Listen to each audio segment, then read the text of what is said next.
Compte tenu de votre maladie, est-ce que vous pouvez être entendu? Monsieur Guilavogui, est-ce que vous pouvez être entendu? Est-ce que vous êtes en état d'être entendu?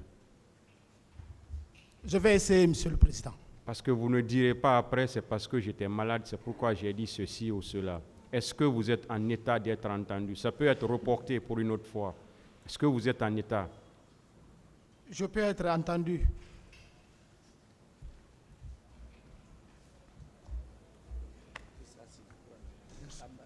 Merci. Les faits pour lesquels vous comparaissez devant ce tribunal, vous avez été notifié la dernière fois et vous avez répondu par la négative. C'est-à-dire que vous avez dit que vous ne reconnaissez pas ces faits.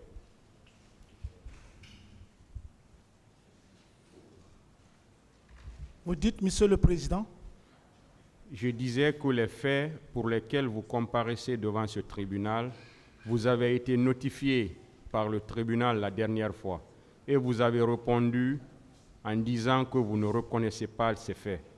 Oui, je ne reconnais pas.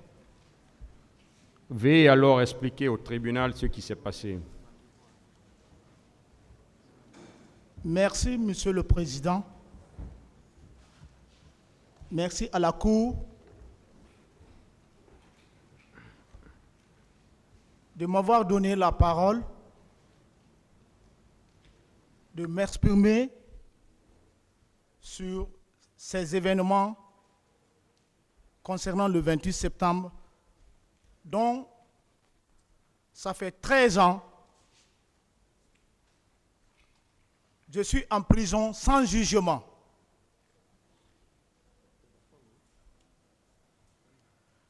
Monsieur le Président, sous votre permission, je voudrais rendre gloire à l'Éternel, le Dieu d'Abraham et d'Isaac, qui m'ont protégé pendant ces 13 années, toujours malade, sans soutien de l'État, de mes propres frais, pour se tenir aujourd'hui, pour dire ma part de vérité. Je remercie également mon épouse Elisabeth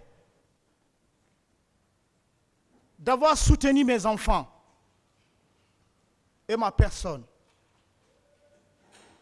Je remercie aussi un père, Papa Soirée, et ses enfants d'avoir soutenu ma famille.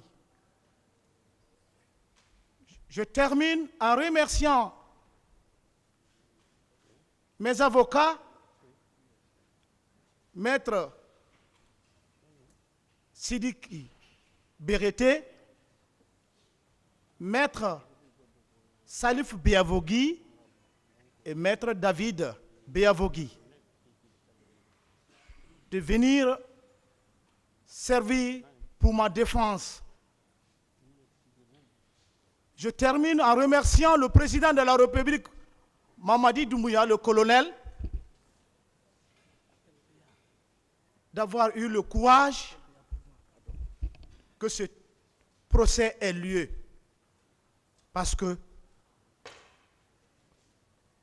on était en prison 13 ans, sans jugement. Monsieur le Président,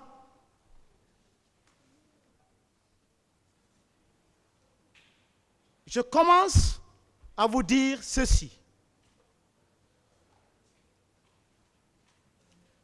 Je suis logé au camp Alpha Yaya Diallo.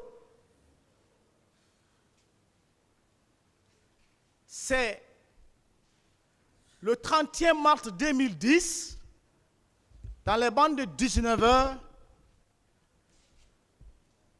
que j'ai vu une compagnie de pick-up de la gendarmerie qui ont entouré mon domicile. Et lorsque je suis sorti de ma maison, Ils m'ont donné une convocation de se rendre à la gendarmerie PM3. À l'époque, ici en ville. Arrivé, j'ai trouvé tant d'autres qui étaient déjà arrêtés.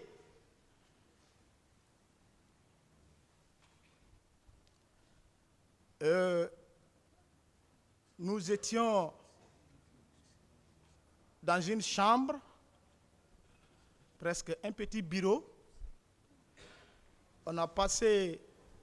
J'ai passé des nuits dans ce bureau. Quelque temps, on nous a mis dans les violons, fermés. Il n'y avait même pas d'air. La même semaine, j'ai été convoqué par certains gendarmes dont je ne les connaissais pas, des officiers plus que des hommes, des sous-officiers, dans un coin du PM3, dans une maison, me poser des questions. J'ai dit ceci. Je suis arrêté pourquoi? Ils me disent que les enfants, les élèves soldats de Kalia se sont révoltés. Donc, je suis l'acteur principal de cela, que nous voulons créer une rébellion.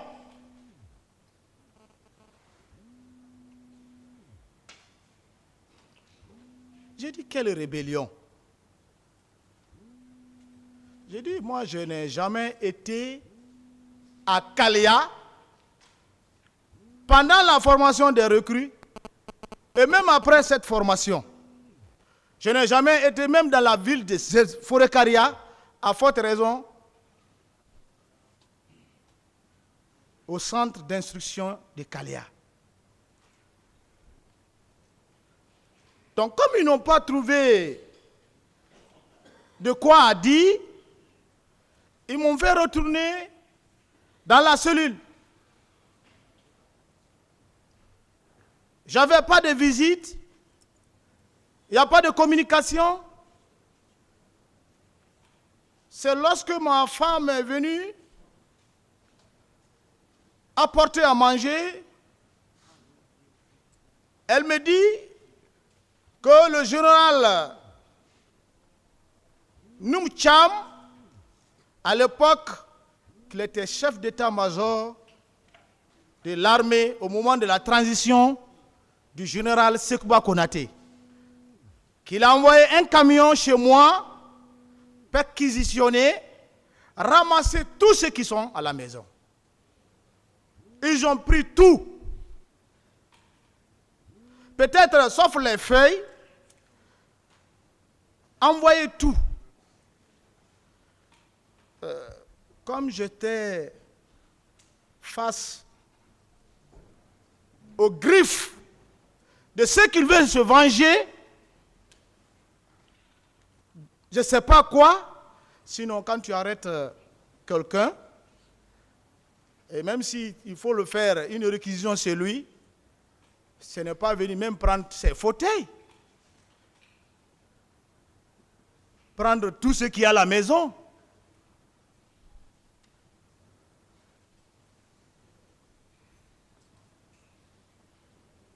Je ne peux pas citer tout ce que, peut-être il y aura des questions sur ça, tout ce qu'on a ramassé chez moi, mais j'ai perdu tout.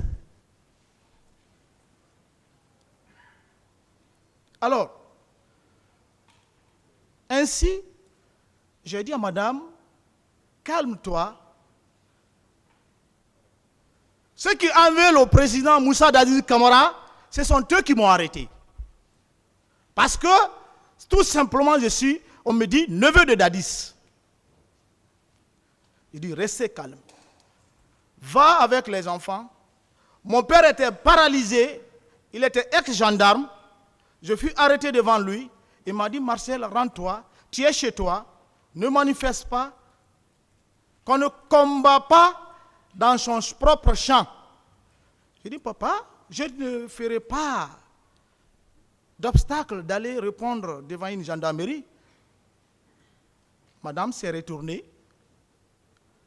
Et depuis ces jours, je fais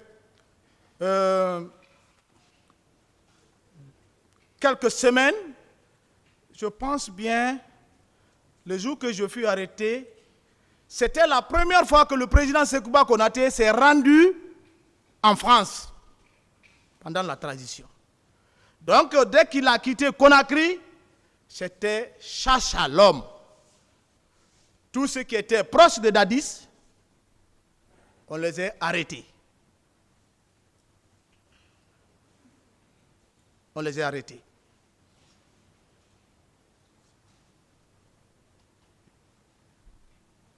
Quelque temps, je ne sais pas si c'était une semaine après le retour de Sekouba Konaté, le général, il y a eu un pourparler de me libérer. Et ces jours, si je me dis de bonne mémoire, je fus libéré avec un officier qui est promotionnaire aussi au président Sekouba Konaté. On nous a conduits vers le bureau du général Noumou Thiam au ministère de la Défense, au camp Samori. Ainsi, je suis resté, on est resté. Bon, j'ai vu le général Baldé, qui était venu ce jour dans ce même bureau, et quelques officiers que je ne connaissais pas. Ils nous ont tenu des conseils. Donc, le président Sekouba Konaté ordonne de vous libérer. Donc, nous sommes dans le même esprit. Restez tranquille. C'était juste pour une mise de point pour que votre moralité, ainsi de suite. J'étais là, je regardais. Au moment juste de partir à la maison, j'ai vu le général Sekouba Baldé et le général Noumou Thiam qui est logé à 50 mètres avec moi au camp, à la cité Panival. Ils se sont approchés, ils ont commencé à parler. Je ne sais pas, j'ai entendu mon nom. Parce que quand on dit le nom d'une personne, ton propre nom, directement c'est une réflexe. Ça c'est un effet de Dieu que Dieu a créé. Quand on parle le nom de quelqu'un, tu es à côté, immédiatement tu ressens. J'ai compris qu'on parle de moi, je me suis un peu intéressé, mais en distance. Après ils ont dit à l'autre officier, bon toi tu peux te rendre, bon Marcel, bon le général Baldé est venu, bon tu sais, il y a un petit problème, bon tu vas te retourner d'abord, il y a des petites questions, tu vas répondre ça, et puis bon demain, tu vas rentrer à la maison.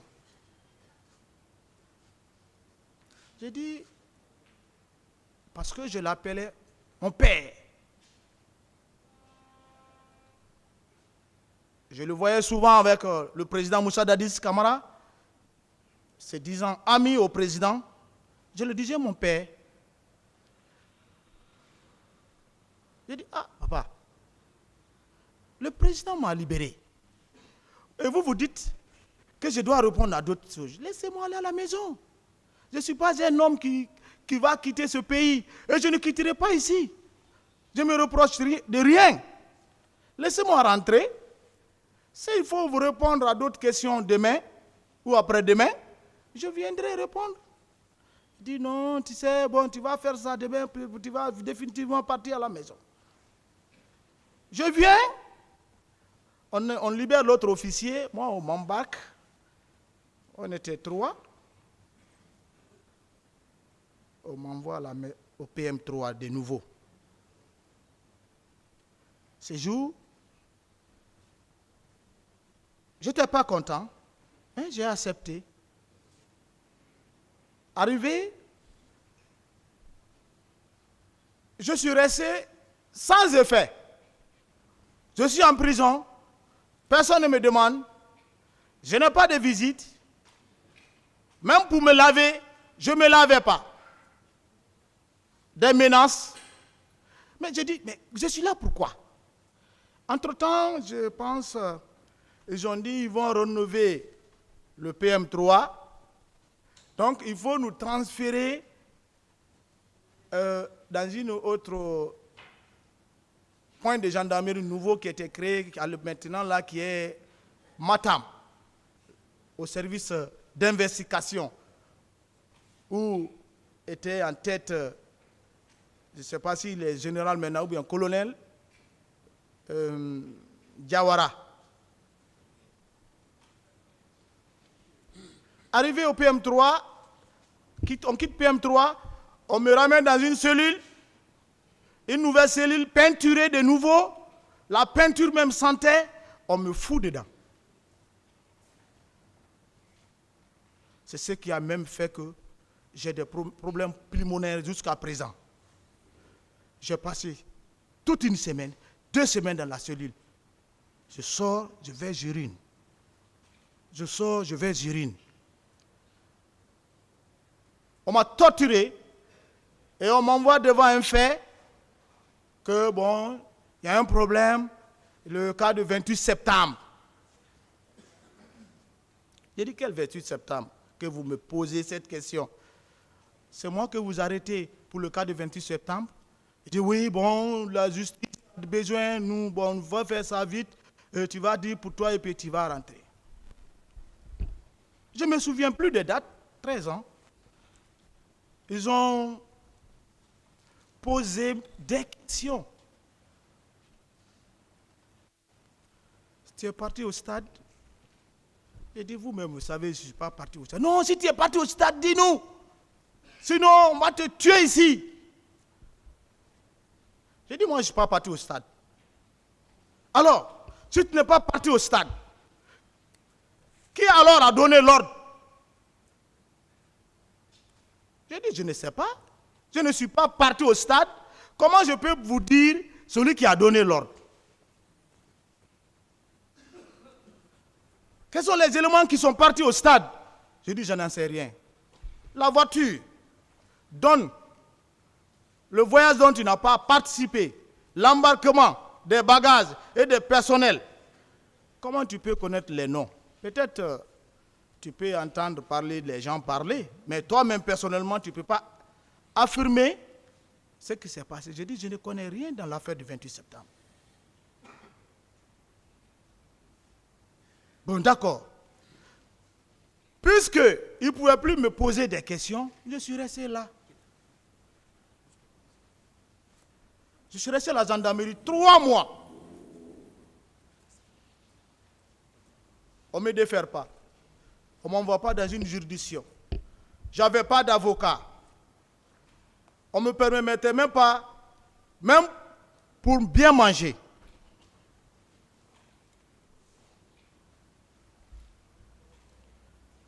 C'est un jour, je me retrouve dans une pick-up cortégée, direction maison centrale. D'abord, avant d'aller à la maison centrale, on m'envoie devant le juge Diawara. C'est le seul juge ce jour qui m'a reçu. Je ne sais pas, parce que moi je ne connais pas les juridictions de Conakry. Je me suis retrouvé là, dans son bureau.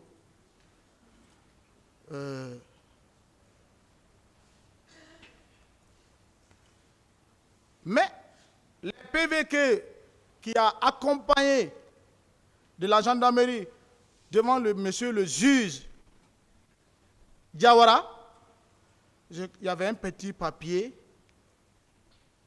La gendarmerie a écrit qu'on n'a pas trouvé de preuves contre Marcel. Il a lu et Dieu faisant bon, il lisait en haute voix. Voilà, bon, ce que vous avez écrit là, bon, on n'a pas trouvé de preuves contre Marcel. Il dit, mais néanmoins, envoyez-le à la maison centrale, on va faire les enquêtes. Je l'ai regardé, mais j'ai donné à Dieu. Je n'avais pas de mots à dire. J'étais stupéfait.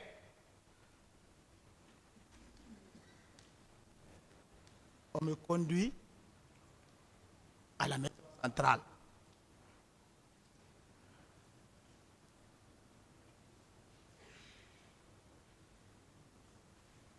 Nous avons trouvé à la maison centrale, la garde pénitentiaire avait manifesté pour leurs droits.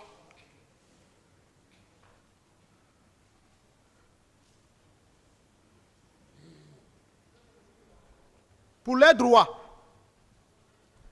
Il n'y a pas de sortie, non seulement d'un détenu pour le parquet, et qui ne reçoivent pas aussi une déposition d'un détenu sous leur autorité.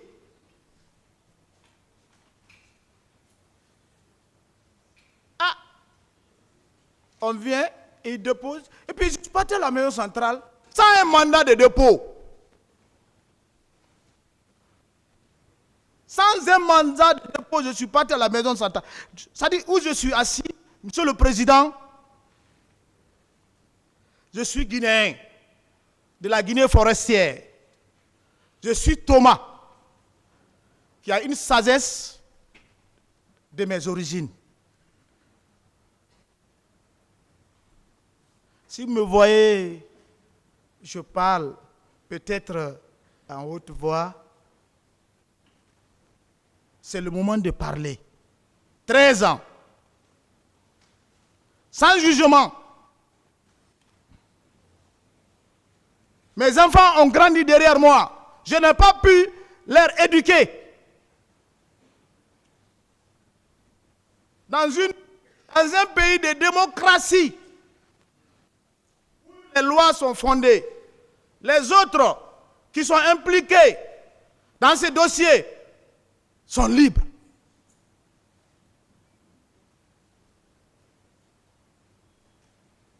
Je suis à la maison centrale. On refuse que je rentre. On me retourne. Il y a un officier de la gendarmerie.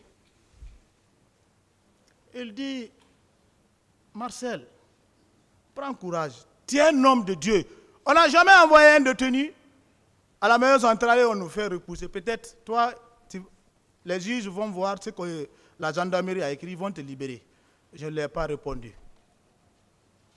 Je vis encore au PM, à la gendarmerie du PM3, le nouveau qui a été créé et qui continue toujours, je crois bien.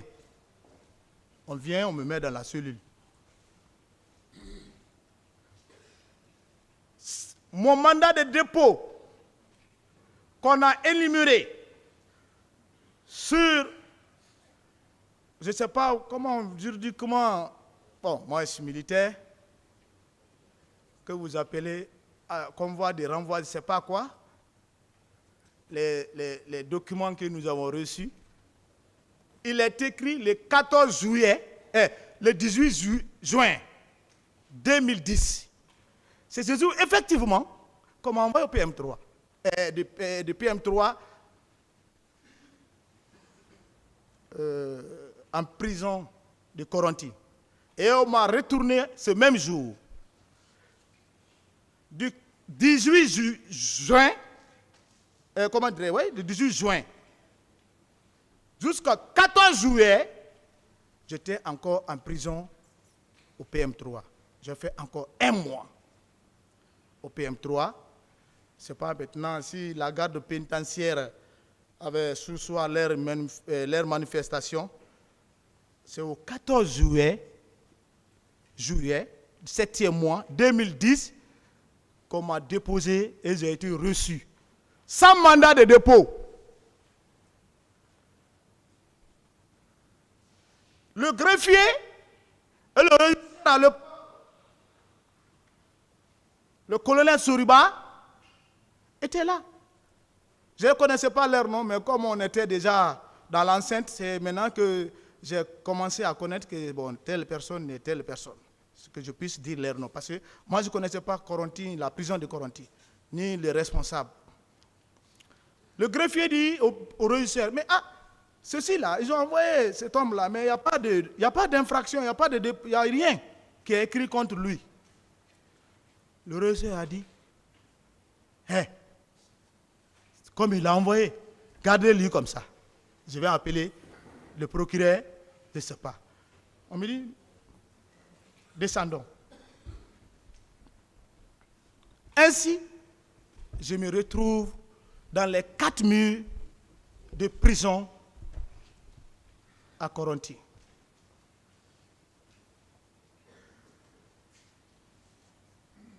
Je suis tombé malade, pas de soins, de mes propres frères. Monsieur le Président, la maison centrale, les prisonniers souffrent.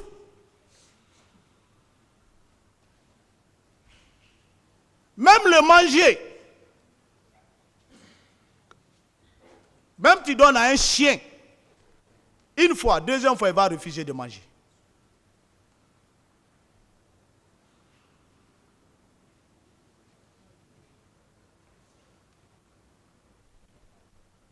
Je suis tombé malade. Je ne pouvais rien. J'ai eu des plaies sur ma poitrine. J'ai des cicatrices au dos, jusqu'ici. C'est en 2011 qu'on vient nous prendre devant un des juges de Poul. Donc, ce dont j'ai reconnu, c'est le juge Diawara. J'étais là, malade, plaie sur la poitrine. Qu'on me pose des questions, sans avocat. Bon, on te pose des questions sur les événements qui ont survenu sur l'événement au stade 28 septembre. On me pose les mêmes questions dont le service d'investigation de la gendarmerie m'avait posé et j'ai répondu comme ça. Je ne vais pas revenir. Ma déposition fait foi. Je n'ai pas fait 30 minutes avec les juges de Poul. C'est 3 juges qui étaient devant moi.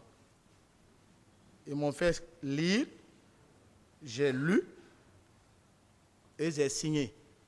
Et on m'a pris, nous sommes foutus dedans. Et depuis ce jour, je n'ai reçu aucun juge, aucun procureur qui est venu nous voir comment est notre État, comment nous vivons, comment nous sommes traités.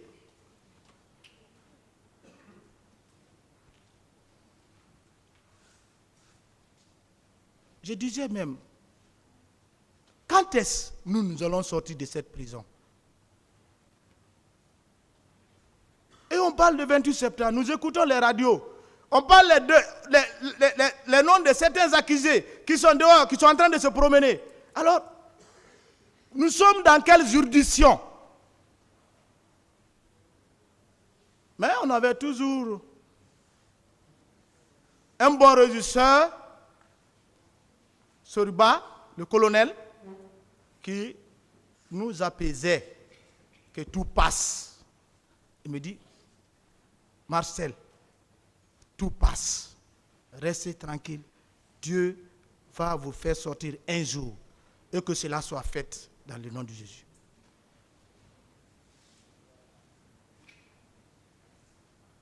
Monsieur le Président, c'est ainsi. 13 ans. Je sais que je vous flatte pas, mais 13 ans suffit pour une détention préventive dans une prison où il n'y a même pas d'équipement logique de santé pour les détenus.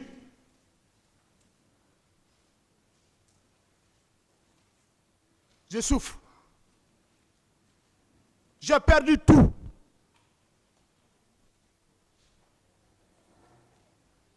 Pour ne pas aller loin,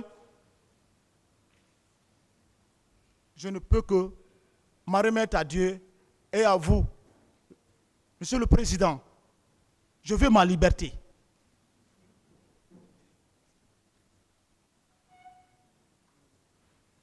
J'en ai fini pour le moment, Monsieur le Président.